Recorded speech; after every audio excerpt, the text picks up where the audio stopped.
اللهم صل على سيدنا محمد يا رب صل وسلم دائما ابدا على حبيبي. ام عندهم الغیب فهم یکتبون، یہ آیت ہے جس پر آج میں نے درس دینا تھا، وقت تھوڑا رہ گیا تو مختصر دیتا ہوں. قرآن کہہ رہے ام عندهم الغیب فهم یکتبون، کیا ان کے پاس غیب کا علم ہے جس کو یہ لکھ رہے ہیں؟ کیا علم؟ یہ خوش فہمی کا شکار ہیں. دیکھو جتنے بھی لوگ جو مذہب کو فالو نہیں کر رہے، حقیقت میں وہ اس خوش فہمی میں مبتلا ہیں کہ ہمیں کچھ بھی ہونے والا نہیں ہے. جیسے ہماری حالت اچھی ہے، ہمارا فیوچر بھی ایسا، یا تو مر کے ختم ہو جائیں گے، اور اگر مل بھی گیا تو کوئی برا نہیں، ہم کوئی برے تھوڑی ہیں، ہم کوئی برے تھوڑی ہیں. تو اللہ نے اس کا جواب دیا کہ کیا ان کے پاس فیوچر کا علم ہے؟ پہلے سے مستقبل کے بارے میں کبھی بھی بات کی جائے گی تو علم کے بغیر نہیں کی جا سکتی. کوئی آدمی کہہ رہا ہے نا فیوچر میں ایسا ہونے والا ہے، تو آپ اس سے دلیل پوچھیں گے آپ کو کس نے بتایا؟ وہ تانے بانے ملائے گا، صغرے کبرے ملائے گا، تو پھر اس کے بعد اگر وہ ایسے ہی کہہ رہا ہے کل یہ ہو جائے گا، پرسوں یہ ہو جائے گا، دیکھو مستقبل کے بارے میں میں یہ کہوں کہ کل پیر ہے تو یہ بھی فیوچر کی خبر ہے. آپ اس میں مجھ سے یہ پوچھ سکتے ہو کہ کیا دلیل ہے؟ میں کہوں گا دلیل یہ کہ آج کیا ہے؟ اتوار ہے. یہاں دلیل ہے، یہاں میرے لیے یہ دعویٰ کرنا درست ہے کہ کل کیا ہے؟ پیر ہے. لیکن اگر میرے پاس دلیل نہیں ہے اور میں کہوں کہ کل جو ہے وہ کل دنیا میں 3000 آدمی مر جائیں گے ایک ہی کسی حادثے میں، تو لوگ پوچھیں گے بھائی کیا دلیل ہے کسی حادثے میں 3000 آدمی مر جائیں گے؟ اب میرے ذمے کیا ہے؟ میں کہوں وہ ویسے ہی میرا ذوق کہہ رہا ہے. تو یار کوئی مانے گا کوئی؟ اچھا عجیب بات یہ ہے کہ روحانی عاملوں کی یہ باتیں مان لیتے ہیں لوگ. میں یہ کہوں نا کل 3000 آدمی ایک حادثے میں، اللہ نہ کرے مرے ہیں، میں ایک مثال دے رہا ہوں، تو لوگ کہیں گے کہاں سے پتہ چلا؟ لوگ کہیں گے بھائی جھوٹ بول رہے، اس کو کس نے بتایا؟ یا تو قاتلوں سے تعلقات ہیں جس نے مارنے کا ارادہ کیا ہے، ایسا بھی نہیں ہے تو یہ ہوائی بات ہوگی. لیکن یہی بات روحانی عامل کرے گا تو لوگ کیا کریں گے؟ حضرت کا علم ہے بھائی، حضرت کے پاس بولو علم ہے. ابھی روحانی عاملوں پہ نہیں جاؤں گا، پھر میں معین اختر کی طرح نا بلب کے رشتہ داروں کو بھی، تو اب تو میں روحانی عاملوں کے رشتہ داروں کو بھی اچھے الفاظ سے یاد نہیں کرتا. رشتہ داروں سے مراد وہی جو بلب کے رشتہ دار تھے. اب آپ کہیں گے بلب کے کون سے رشتہ دار ہوتے ہیں؟ ہمارے ہاں کبھی بھی جس بندے کو برا کہا جاتا ہے گالی اس کو نہیں دی جاتی، ہمیشہ اس کے رشتہ داروں کو ہمیشہ گالی دی جاتی ہے. یہ ہمارے ایک ٹرینڈ چل نکلا ہے. تو قرآن کہتا ہے کہ ام عندهم الغیب فهم یکتبون. کیسے دیکھو ہمیں جھنجھوڑ رہا ہے قرآن کہ تم اپنے بارے میں کیوں فرض کر کے بیٹھے ہوئے ہو کہ تمہیں کچھ بھی ہونے والا نہیں ہے، تمہیں سزا نہیں ملے گی. یہ تمہیں کس نے بتایا ہے؟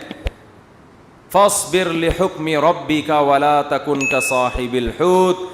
جب نبی یہ مطالبے کرتے تھے تو پھر بھی آگے سے کوئی رسپانس نہیں ملتا تو انسان کو بے انتہا تکلیف ہوتی ہے کہ کن پتھر دل لوگوں سے واسطہ پڑا ہے.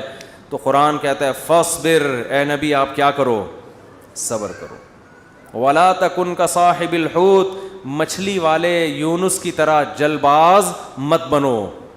حضرت یونس علیہ السلام کی قوم نے بھی یہی سلوک کیا، لیکن یونس علیہ السلام چاہتے تھے جلدی سے فیصلہ ہو اور اپنی قوم کو چھوڑ کے نکل گئے. تو اللہ نے اس پہ آپ کی تنبیہ کی. تو آپ بھی اے نبی جلد بازی مت کریں. تو یہ نبی کے ذریعے سے ہمیں بھی بتایا جا رہا ہے کہ آپ حق کی دعوت دیتے رہیں اور یہ نہ دیکھیں کہ یہ جو اللہ کے نافرمان لوگ ہیں، جو حق کو نہیں ماننے والے لوگ، وہ پھر بھی پھل پھول رہے ہیں. اس ٹینشن میں مت آؤ، کیونکہ اللہ انصاف کرتا ہے مگر اس میں دیر ہوتی ہے، اندھیر نہیں ہوتی. وہ لے گا انتقام، ان کو اپنے حال پہ چھوڑ دو. یہ اللہ کی حکمت اسی کا تقاضا کرتی ہے، چھوڑ دیا جائے اپنے حال پہ. آج جو اہل حق ہے نا ان کو بہت تکلیف ہوتی ہے کہ جب یہ ہم صحیح بات کر رہے ہیں لیکن آگے جواب جو مل رہا ہے وہ کیا مل رہا ہے؟ الٹا. کوئی مان کے نہیں دے رہا. تو اللہ فرماتے ہیں وَلَا تَكُنْ كَصَاحِبِ الْحُوتِ إِذْ نَادَى وَهُوَ مَكْظُومٌ. یونس علیہ السلام نے جلد بازی کی اور بالآخر اللہ کی طرف سے ان کو دنیا میں تنبیہ ہوئی ہے, سزا ملی ہے. اور وہ سزا کیا ملی؟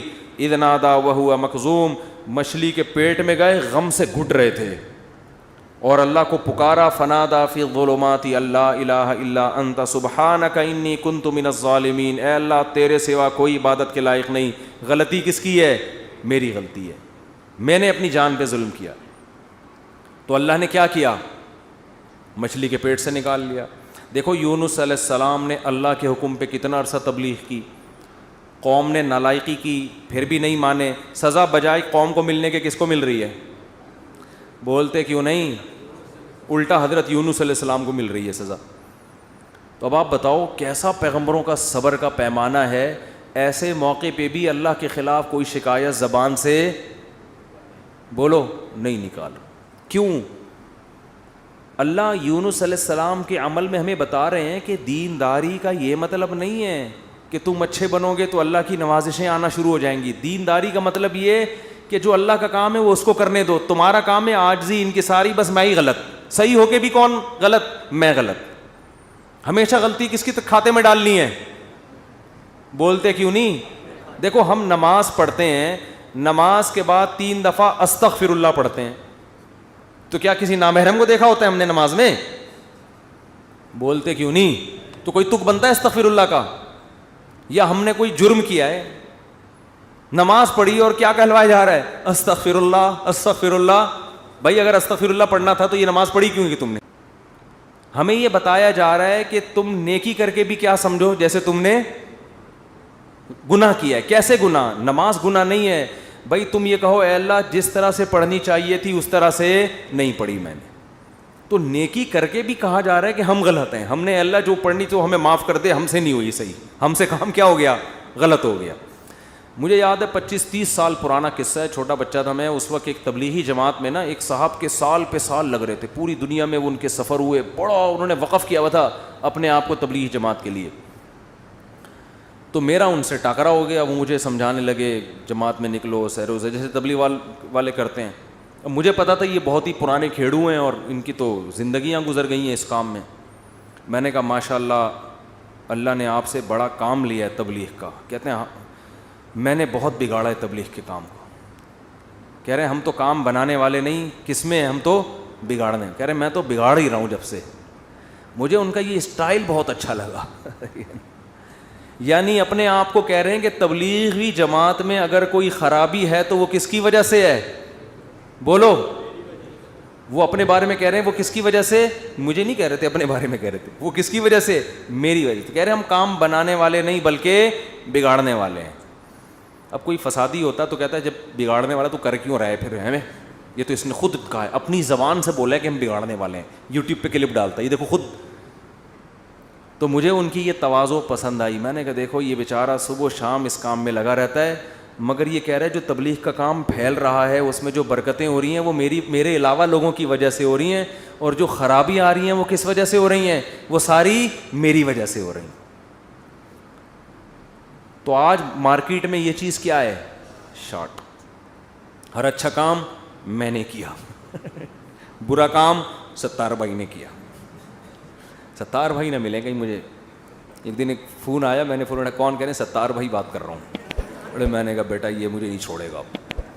یہ کہے گا مفتی صاحب بہت تم نے جو ہے نا, لیکن وہ شکر ہے ایسی کوئی بات تھی نہیں. تو جنات کا دیکھ لو, قرآن مجید میں آتا ہے کہ جب نبی صلی اللہ علیہ وسلم نے تبلیغ کا کام شروع کیا نا, تو جنات بھی کی ایک جماعت نے نبی کے قرآن کی تلاوت سنی اور جا کے اپنی قوم کو انہوں نے تبلیغ کرنا شروع کی. تو تبلیغ کا انداز دیکھو جنات کا, کیونکہ ہدایت مل گئی تھی ان کو, مسلمان ہو گئے تھے. تو تبلیغ کیسے کر رہے ہیں کہ بھئی دیکھو دنیا میں کوئی بڑا کام ہوا ہے, ہمارا آسمانوں پہ داخلہ بند ہو گیا, انا لا ندری ہمیں نہیں پتا, اشر ارید بمن فی الارض کہ جو اللہ نے محمد صلی اللہ علیہ وسلم کو دنیا میں بھیجا اور شیاطین کا اوپر جانے کا سیٹ اپ بند کر دیا, ہمیں نہیں پتا کہ زمین والوں کے ساتھ شر کا ارادہ, کیونکہ بعض دفعہ اللہ پیغمبروں کو بھیجتے ہیں حجت تمام کرنے کے لیے تاکہ حجت تمام ہو اور پوری قوم کو تباہ کر دیں, تو شر بھی ہوتا ہے نا اس میں. کہہ رہے ہیں انا لا ندری ہمیں نہیں پتا, اشر ارید بمن فی الارض کہ کہ جو لوگ زمین میں رہتے ہیں ان کے ساتھ برائی کا ارادہ کیا گیا ہے، ام اراد بہم ربہم رشدا، یا ان کے رب نے ان کے ساتھ بھلائی کا ارادہ کیا ہے. اسٹائل نہیں سمجھ میں آیا میرا خیال ہے. دیکھو جملہ یہ ہونا چاہیے تھا کہ ہمیں نہیں پتہ یہ جو کچھ ہو رہا ہے، ہمیں نہیں پتا کہ رب نے ان کے ساتھ برا چاہا ہے یا اچھا چاہا ہے. اصل میں تو یہ ہونا چاہیے نا. لیکن جنات کیا کہہ رہے ہیں؟ آج کل تو انسان اتنے سمجھدار نہیں ہے جتنے اس زمانے کے جنات سمجھدار تھے یار. جنات یہ نہیں کہہ رہے کہ ہمیں نہیں پتا کہ اللہ نے انسانوں کے ساتھ برائی کا ارادہ کیا ہے یا اچھائی کا. یا تو یہ کہنا چاہیے تھا، یا جنات کو بالکل اس کے الٹ کہنا چاہیے تھا کہ ہمیں نہیں پتا کہ زمین والوں کے ساتھ برائی کا ارادہ کیا گیا ہے. کر کون رہا ہے یہ نام نہیں لے رہے، ہم ہائی لائٹ نہیں کر رہے. انسانوں کے ساتھ برائی کا ارادہ کیا گیا ہے یا اچھائی کا ارادہ کیا گیا. دونوں پیسو وائس ہوتے ہیں. ایکٹیو پیسے کا فرق تو پتہ ہوگا نا. بھائی اس نے مارا ہے، وہ مارا گیا ہے. جب ہم کہتے ہیں ہی از کلڈ، وہ مارا گیا ہے، تو مارنے والے کو ہم شو نہیں کر رہے ہوتے. فاعل کا نہیں پتا ہوتا، سبجیکٹ کا نہیں پتا ہوتا کہ مارنے والا ہے کون. سمجھ میں نہیں آ رہی.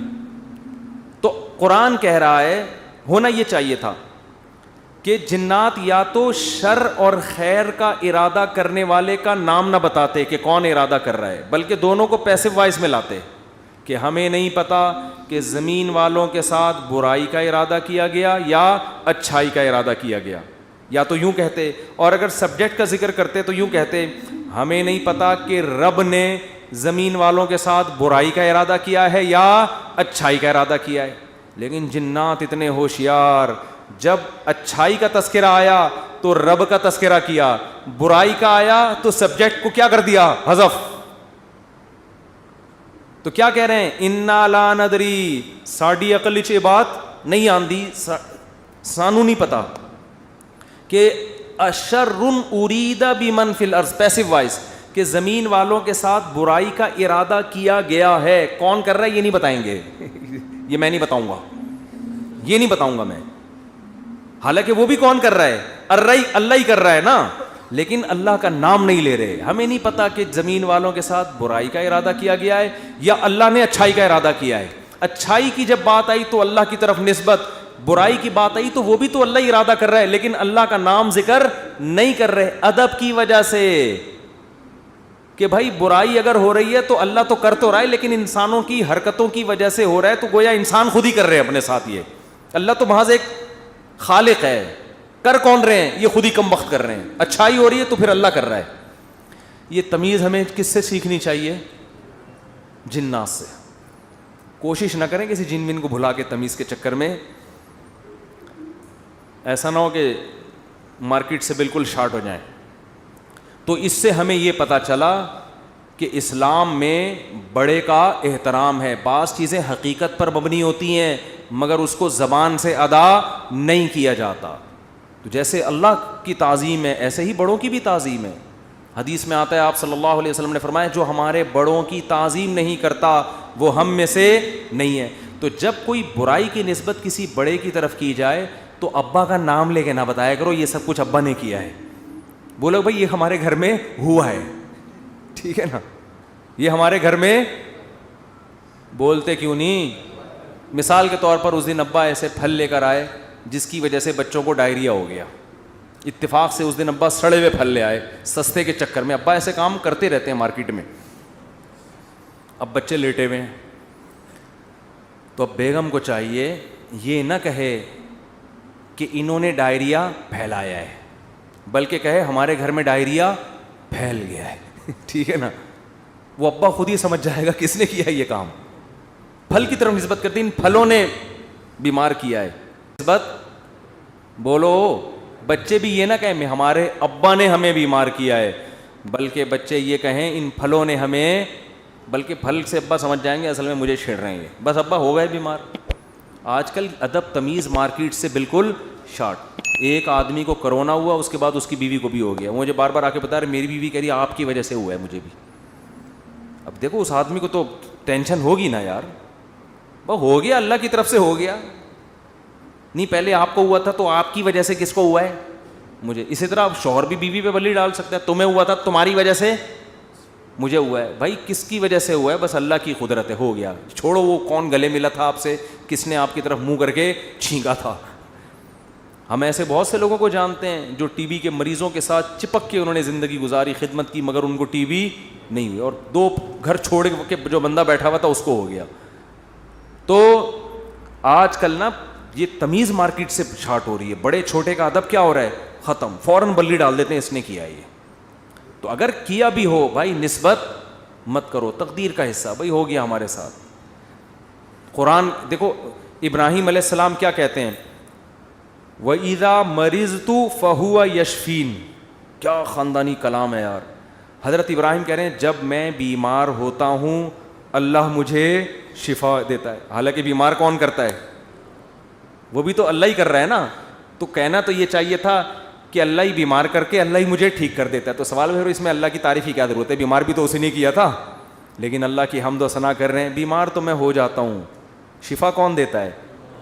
اللہ. تو یہ ادب تمیز سکھایا جا رہا ہے کہ انسان کے بچے بن کے زندگی گزارو, بڑے چھوٹے کا ادب کرو.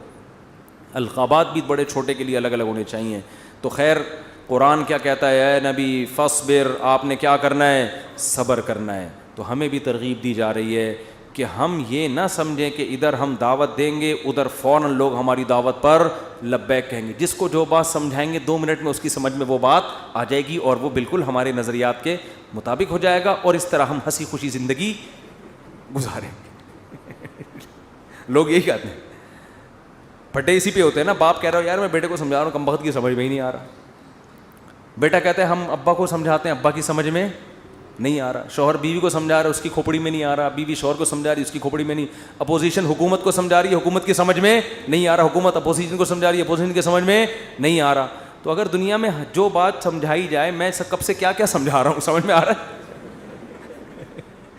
کب سے کیا کیا سمجھا رہا ہوں, سمجھ میں نہیں آ رہا. تو اگر ایسا ہی دنیا میں نظام ہو جائے کہ ادھر سمجھایا ادھر سمجھ میں آ گیا, تو سب ہنسی خوشی زندگی گزارنا شروع ہو جائیں گے. وہ ایک شاعر ہے ہندوستان کا, ان کا نام ذہن سے نکل گیا, تراز کر کے آتا ہے, پتہ نہیں ایچ ایم تراز ہے, کچھ ایم تراز کر کے آتا ہے, بڑے زبردست شاعر ہیں. میں نے جب ان کی ایک دفعہ شاعری سنی نا تو مجھے بڑا, اس لیے نہیں کہ مجھے نہیں پتہ کیسے آدمی ہیں, اچھے ہی ہوں گے, لیکن مجھے اردو سے ایک لگاؤ ہے, محبت ہے. تو ہندوستان کے شاعروں میں بڑی زبردست شاعری ہے اردو کی نا. تو میں نے جب اس بندے کی شاعری سنی, میں نے کہا یار یہ 2014 کی بات ہے. میں نے کہا اس بندے سے ملاقات کا دل چاہتا ہے, اس نے اردو پہ بڑی محنت کی ہے. تو اللہ کی قدرت, یہ جو عمرہ ہے نا, عمرہ یہ مسلمانوں کے لیے بہت بڑا ایک ذریعہ ہے آپس میں کمیونیکیشن کے لیے. یہ میں نے انگریزوں کی کتاب میں یہ بات پڑھی ہے, گوروں نے لکھا ہے کہ مسلمان سائنسدان جو بہت بڑے بڑے حکیم بنے نا, جنہوں نے جڑی بوٹیوں پہ ریسرچ کی, اس کی ایک بہت بڑی وجہ مسلمانوں کا حج ہے. کیونکہ حج کرنے کے لیے کہاں کہاں سے, ساؤتھ افریقہ سے اور کہاں کہاں سے دنیا سے لوگ آتے تھے. وہ پیدل جنگلوں سے گزرتے اور اس میں جڑی بوٹیوں پہ تحقیق کرتے تھے. آپ ذرا حکیموں کی, پرانے حکیموں کی کتابیں پڑھیں نا, ایسے ایسے جڑی بوٹیوں کے خواص لکھے ہیں. آدمی کہتا ہے انہوں نے ان کو یہ پتہ کہاں سے چلی. تو وہی حج اور عمرے سے جو مسلمانوں کے سفر ہوئے ہیں, پھر مختلف ملکوں کے لوگ آ کے عمرے میں ایک دوسرے سے ملتے ہیں, ایک دوسرے کی تہذیبیں سیکھتے ہیں, سکھاتے ہیں. یہ مسلمانوں کے لیے یہ بہت بڑا ایک ذریعہ بنا ہے. یہ بیت اللہ جو ہے نا, یہ مسلمانوں کو آپس میں کنیکٹ کرنے کا صدیوں سے ایک بہت بڑا ذریعہ ہے. یہاں کے ترکی, پاکستانی, انڈونیشیا سب آ کے کیا ہوتے تھے, مل جاتے ہیں. تو میری خواہش تھی, میں نے کہا یار کبھی ان سے سلام دعا ہو جائے تو اچھا ہے, خوشی ہوگی. تو وہ میں نے ویسے ہی, انڈیا کے کچھ لڑکے بیٹھے ہوئے تھے, بیت اللہ میں عمرہ کیا ہم نے. میں نے کہا یار وہ ایک شاعر ہے, انہوں نے کہا اتفاق سے عمرہ کرنے آیا ہوا ہے. میں نے کہا میری ملاقات کرا دو. تو مجھے نہیں پتا تھا وہ مجھے جانتے ہیں. تو جب ملاقات ہوئی, انہوں نے کہا میں تو آپ سے خود بہت دنوں سے ملنے کا مشتاق, آپ کے بیان سنے بڑا مزہ آتا ہے. اس وقت میرے آڈیو بیان ہوتے تھے. تو بات کیا کر رہا تھا میں, تو ان کا ایک شعر تھا, شعر ہی بھول گیا. شعر کا ایک جملہ مجھے یاد ہے, کیونکہ ہم ہر چیز آدھی یاد کرتے ہیں نا. وہ ابتدائی عشق میں دل ہوا یوں خراب آدھا والا شعر کی وجہ سے. تو اس نے کہیں اپنی محبوبہ کا, شاعر نے تذکرہ کیا ہوگا کہ وہ کہیں چلی گئی, یوں ہو گیا, ٹینشن میں آ گیا. تو اس نے لکھا یہ انہونی نہیں ہوتی تو پھر ہونے کو کیا ہوتا, یہ انہونی نہیں ہوتی تو پھر ہونے کو, یعنی دنیا میں کچھ عجیب سے کام ہوتے ہیں تو پھر ہوتا ہے نا کچھ تو آدمی انجوائے کرتا ہے کچھ ہوا ہے. یعنی اگر شاعر کا تخیل بیان کر رہا ہوں, ایسا نا آپ اس شاعر کو کہیں کون سی معشوقہ تھی تمہاری مارکیٹ سے شارٹ ہو گئی, مفتی صاحب نے ہمیں بتایا, شاید ہم پولیس بھیج کے اس شاعروں کا کلام کا کچھ بھی مطلب نکالا جا سکتا ہے. محبوبہ کے بجائے کچھ وسیم بھائی کو ڈال دو, ستار بھائی کو ڈال دو, وہ ٹینشن نہیں ہے. شاعر کے کلام کو کبھی الفاظ کو نہیں پکڑا جاتا, اس میں ہر آدمی اپنے حساب سے اس کا مفہوم بیان کر رہا ہوتا ہے. تو ہم نے اس کو اپنے حساب سے اس شعر کو لیا کہ دنیا میں کچھ ہونے کے لیے کچھ انہونیوں کا ہونا بولو ضروری ہے. سمجھ رہے ہو؟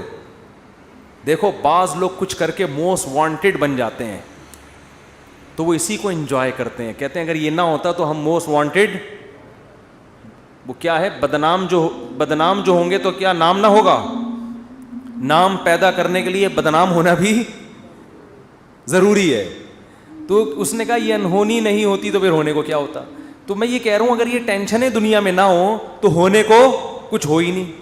آپ نے بیگم کو بات سمجھائی, سمجھ گئی, اس نے آپ کو سمجھایا, آپ کی سمجھ میں فوراً آ گیا کہ یہ کیا کہہ رہے. آپ نے اپنے بچے کو ایک دن کچھ سمجھایا, اس کی سمجھ میں فوراً آ گیا. تو گالیاں ہوتی ہیں دنیا میں پھر کوئی بلب کے رشتہ داروں کو گالیاں دیتا, بولو نا. تو خیر اور شر کا مقابلہ کیا ہو جاتا, ختم. پیغمبر امتیوں کو سمجھاتے, 2 منٹ میں بات سمجھ میں آتی. نبی آ کے سمجھاتے, بھئی یہ 360 بت پتھر کے بنے ہوئے تم نے رکھے ہوئے ہیں, یہ غلط ہیں. وہ کہتے ہیں او اچھا, یہ تو بالکل صحیح کہا آپ نے, ہم اپنے ہاتھوں سے اپنے خدا کو بناتے ہیں, یہ بننے میں ہمارے محتاج, تو بھلا یہ ہماری مدد کیسے کریں گے. بات تو کلیئر تھی نا 2 اور 2 4 کی طرح, مگر ان کی کھوپڑی میں نہیں آئی ہے. 10,000 کا لشکر لے کے مکہ پہ حملہ ہوا ہے, خون بہے ہیں, لو عورتیں بیوہ ہوئیں, بچے یتیم ہوئے. اتنی سی بات سمجھانے کے لیے 23 سال کی ٹینشن ہے, پھر جا کے بھی سمجھ میں پھر بھی نہیں آئی. پھر مکہ فتح ہوا تو نبی نے بیت اللہ کے اندر 360 بت گرائے اپنے ہاتھوں سے, وہ بھی طاقت کے زور سے سمجھ میں آئی ہے, ورنہ پھر بھی نہیں آئی. اگر یہ حملہ نہ ہوتا تو آج تک 360 بت رکھے ہوئے ہوتے, آپ دلائل میں مناظرہ ہی کر رہے ہوتے, بحث ہی کر رہے ہوتے, کسی کی کھوپڑی میں نہیں آتی بات. تو بھائی اتنی بڑی حقیقت جب بحث سے کسی کی کھوپڑی میں نہیں آئی تو آپ کی بیگم آپ کی فرما بردار کہاں سے بن جائے گی, کیونکہ آگے اس کے پاس بھی دلائل ہوتے ہیں سمجھانے کے لیے. آپ اس کو جب سمجھاؤ گے شوہر کے یہ حقوق ہیں تو کہے گی کہ صرف شوہر ہی کے ہیں, بیوی کے نہیں ہوتے. اب کیا جواب دو گے آپ؟ اب یا تو 10,000 کا لشکر لے کے سسرال پہ حملہ کرو یہی ہوگا. 10,000 کا لشکر لے کے کیا کرو, سسرال پہ حملہ کرو, اپنے حقوق پاس کرواؤ. ایسا نہیں ہوگا. تو بس یہی ہے کہ آپ نے سمجھایا, نہیں سمجھ میں آیا اس نے سمجھایا, آپ کی سمجھ میں نہیں آئے, ہنسی خوشی زندگی گزارو. بولو یہ انہونی نہیں ہوتی تو پھر ہونے کو کیا ہوتا. تو اس لیے دنیا میں جو بھی ہو رہا ہے نا, اپنی ذمہ داری پوری کرو, اپنا الو سیدھا رکھو. جو اپنی ذمہ داریاں پوری کرو, باقی جو ہو رہا ہے ہونے دو, ٹھیک ہے نا. حکیم الامہ حضرت مولانا اشرف علی تھانوی رحمۃ اللہ علیہ ایک بات بہت زیادہ فرمایا کرتے تھے کہ جو چیز اختیار میں ہے اس میں سستی نہ کرو, جو اختیار میں نہیں ہے اس کی ٹینشن مت لو. اولاد بگڑ گئی, بھائی آپ نے کوشش کی سمجھانے کی, اب کنٹرول میں نہیں ہے, چھوڑ دو یار. ساری زندگی یہی ٹینشن نہیں, لوگ پالتے ہیں ٹینشن, میرا بچہ کیوں نہیں صحیح ہو رہا, میرا بچہ کیوں نہیں صحیح ہو رہا, میرا بچہ کیوں نہیں صحیح ہو رہا. چھوڑ دے یار اس کو اپنے حال پہ, چھوڑ دو اس کو اپنے حال پہ. یہ کیوں نہیں ٹھیک ہو رہا, وہ کیوں نہیں ٹھیک ہو رہا, یہ کیوں نہیں صحیح ہو رہا, عمران خان نے جو وعدے کیے تھے پورے کیوں نہیں ہو رہے. تمہارے اور کم ٹینشن ہے یار. تو اللہ پوچھ لے گا بھائی جو آپ نے وعدے کیے تھے پورے کیے کہ نہیں کیے. تو جو کام اپنی ذمہ داری میں, حتیٰ کہ کسی نے ان سے پوچھا کہ حضرت میرا نماز میں دل نہیں لگتا, خیالات منتشر رہتے ہیں. انہوں نے فرمایا نماز میں دل لگانے کی کوشش کرنا فرض ہے, دل لگنا فرض نہیں ہے. کوشش کرو, لگے ٹھیک ہے, نہیں لگے تو بھی ٹھیک, ہمارے اختیار میں نہیں ہے بھائی. جب نماز میں دل نہ لگنے کی بھی ٹینشن, کیونکہ اللہ نے کبھی ایسی بات پہ اللہ آپ کو نہیں پکڑے گا جو آپ کے اختیار میں نہیں ہے. ہمارے جامعہ دارالفتہ میں حضرت مفتی رشید احمد صاحب کے ایک مرید تھے کیا ہیں ابھی بھی, تو وہ نماز میں ان کو نیند بہت آتی تھی, ویسے جاگتے رہتے تھے, ادھر نیت باندھی سو گئے, ادھر نیت باندھی, کھڑے کھڑے سو رہے ہوتے تھے, سجدے میں گئے اٹھ ہی نہیں رہے, کونی مار کے اٹھاتے تھے ان کو, اٹھو بھائی, اور ویسے ٹھیک ٹھاک پھر رہے ہیں. وہ تھے بڑے نیک, ان کو فکر تھی یار نماز میں دل لگانا چاہتا ہوں, اور نمازیں بھی ماشاءاللہ بہت پڑھتے تھے, تہجد کے پابند, لیکن جب کھڑے ہوئے سو جاتے تھے. تو ایک دن انہوں نے لکھا کہ حضرت میں ٹینشن میں آ گیا ہوں, میں نماز میں ادھر نیت باندھی اور ادھر آنکھ لگ گئی. تو فرمایا کوئی ٹینشن لینے کی بات نہیں ہے, نماز کا بھی پورا ثواب مل رہا ہے بھائی, نماز کا بھی پورا ثواب اور نیند کے بھی مزے, کیونکہ یہ آپ اپنے اختیار سے یہ نہیں کر رہے, یہ غیر اختیاری ہے. جان کر کوئی خراٹے لے رہا ہے نا کم بخت نماز میں, کھڑا ہوا ہے اور آنکھیں بند کر کے کوشش کر رہا ہے کہ میں سو جاؤں, یہ غلط ہے. بھئی آپ جاگنے کی کوشش کر رہے ہو پھر بھی نہیں جاگتے, کوئی ٹینشن کی بات نہیں ہے, اس سے نہ کوئی درجات میں کمی آئے گی. آج بہت سے لوگ کہتے ہیں نماز میں مزہ نہیں آ رہا ہم کو, نماز میں مزہ نہیں آ رہا. بھئی مزہ تو بریانی کھانے میں آئے گا مسالے والی, اس میں اگر نہیں آ رہا مزہ تو ڈاکٹر کو بتائیں پیٹ میں کوئی, پشاور میں گئے اور چپلی کباب کھانے کا مزہ نہیں آیا تو یہ پشاور کا فالٹ نہیں ہے, یہ آپ کے پیٹ کا فالٹ ہے. آپ چائے کے عادی ہو, آپ کوئٹہ اور چمن میں بھی آپ کو چائے پینے میں مزہ نہیں آیا تو چائے کا فالٹ نہیں ہے, آپ کو غلط چائے پینے کی عادت پڑ گئی ہے. سٹوں کی بھی بات بتاؤں چھوڑو رہنے. تو اسی طرح یہ تو بریانی ہے مسالے والی, نماز مزے کے لیے تھوڑی ہے, بریانی ہے مزے کے لیے. نماز تو عبادت ہے, آپ نے پراپر طریقے سے اپنی ذمہ داری پوری کرنی ہے. کبھی انسان کی طبیعت میں نشاط ہوتا ہے, بڑا مزہ آ رہا ہوتا ہے نماز میں, آنسو نکل رہے ہوتے ہیں, کبھی طبیعت میں ٹینشن ہوتی ہے, تو آپ اپنی ذمہ داری پوری کرو, ان چکروں میں مت پڑو کہ مزہ آ رہا ہے یا نہیں آ رہا. سمجھتے ہو کہ نہیں؟